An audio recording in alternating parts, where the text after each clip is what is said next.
Gyda gêm Abertawe'n cael ei gohirio Brynhawn Sul, roedd y gyfle i ferched Met gair bwlch ar y tîmau uwch eu penna wrth ymweld â Pharc Jennery herio'r Barri.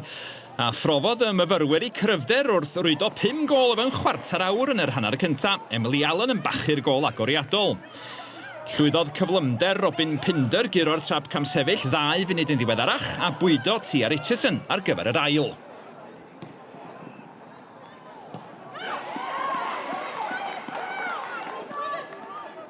Sodliad celfydd Pinder greodd y drydedd hefyd wrth i Erin Murray orfodi'r arbediad ac Allen oedd yno i ychwanegu hail am y prynhawn.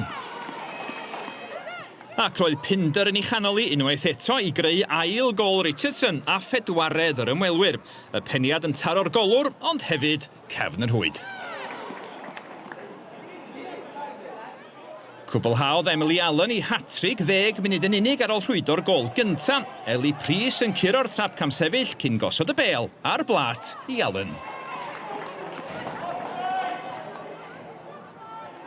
Rhwydodd Mackenzie Olden gol gysur i'r Barri ar gychwyn yr ail hanner ac eri hawch i ail gydion y gêm.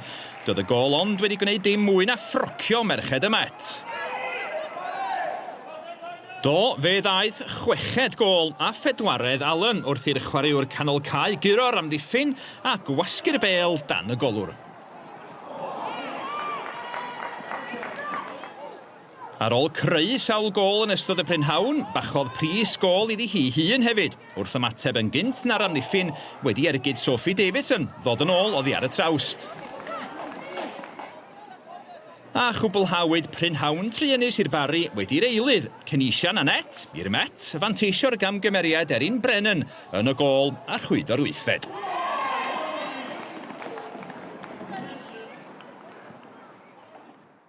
Yn bersonol athyn ni mewn gyda game plan berthnasol i'r gêm.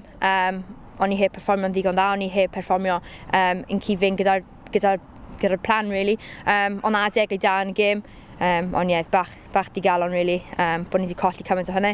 Ond ie, yn amlwg mae gêm ar ôl nawr dyn ni yn phase 1, so gobeithio nawr bod ni'n dod nôl o hwnna a chydweithio bach yn well. I think the girls are really disappointed. I am too. Not necessarily by the result, by the performance more than anything else. It wasn't our best performance. Hence, you know, the goals that we conceded reflected the game.